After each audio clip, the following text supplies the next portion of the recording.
Hey everyone, and welcome to today's Explainer. We're diving into a really fascinating analysis today that completely reshapes how we need to view mental health.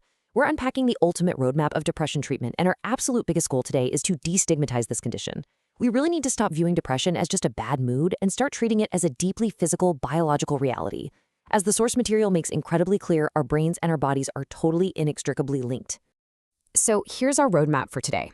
We're going to cover the mind-body connection, the chemical revolution, electrical and magnetic treatments, modern therapy and mindfulness, and finally, what the future of depression looks like. Let's jump right in. Section 1, the mind-body connection. Right off the bat, there's a pretty stark reality we've got to confront here. Untreated depression absolutely does not just stay in your head. It physically manifests in the body, making you way more vulnerable to other severe, debilitating diseases. For example, there's a highly observable link between depression and epilepsy. So treating depression isn't just about trying to feel happier, it's fundamentally about protecting patients from massive cascading physical health complications down the line. But we hit a massive roadblock almost immediately. 8 to 10, that is the number of minutes, on average, a patient actually gets to spend with their primary care doctor. The source we're looking at heavily emphasizes this time crunch.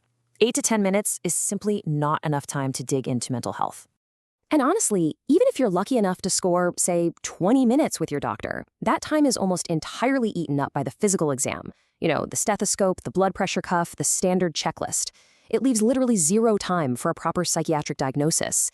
Because of this structural flaw in how doctors' visits actually work, depression often goes completely unnoticed, leaving those dangerous physical vulnerabilities untreated.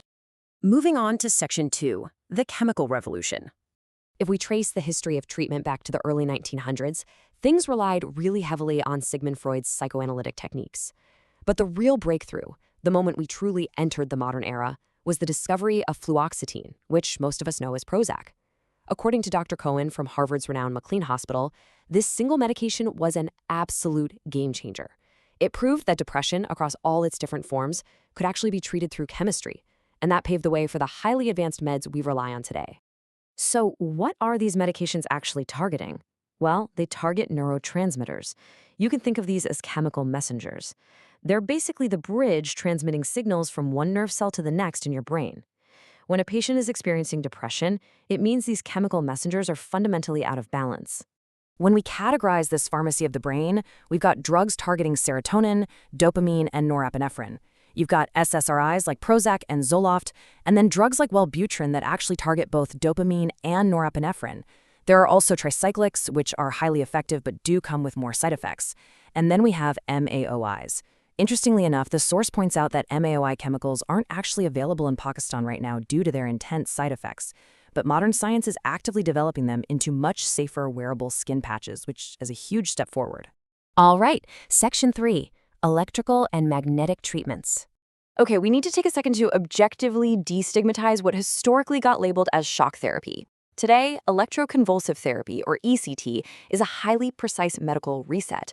Honestly, think of it just like rebooting a frozen computer. By applying a very mild, controlled current, it induces a brief seizure that literally pulls the brain right out of a deep depressive state. The source stresses that this is incredibly beneficial, especially for elderly patients who just can't tolerate the harsh side effects of heavy chemical medications. And the technology has only gotten better from there. Building on ECT, we now have some truly cutting-edge stimulation techniques. There's vagus nerve stimulation, which uses electrical impulses on a specific nerve that also happens to control your heart and intestines, and it's showing amazing results. Then there is TMS, or transcranial magnetic stimulation, which uses focused magnetic fields instead of electricity to stimulate the brain. These are really vital tools being actively used right alongside traditional treatments. Section 4. Modern therapy and mindfulness. Now, to ground all this hard medical data in some profound human emotion, consider this powerful elevator pitch straight from the source material. 5 minutes with an empathetic, understanding psychiatrist is more effective than 5 years with a bad psychotherapist. It's so true, right? If a doctor doesn't have a compassionate heart and the genuine ability to understand a patient's struggles, the therapy just won't work. The human connection is absolutely just as vital to healing as the clinical chemistry. And modern therapy totally reflects this by being highly practical. We are way past the days of just lying on a couch endlessly talking about your childhood. Modern cognitive behavioral therapy is basically a step-by-step toolkit. Step 1, you learn to actively identify and understand your emotions. Step 2, the therapist gives you very specific, practical exercises. And step 3, the ultimate goal, you become completely equipped to solve your own problems and conquer your own mental battles every single day. Finally, Section 5, the future of depression. For decades, serotonin has gotten all the spotlight, but the future of research, it's all about GABA and glutamate. Get this, these two neurotransmitters are responsible for a staggering 90% of all brain transmission. 90%! Research institutes are heavily targeting these pathways right now, trying to find a way to balance them to cure depression without messing with your other normal, everyday brain functions.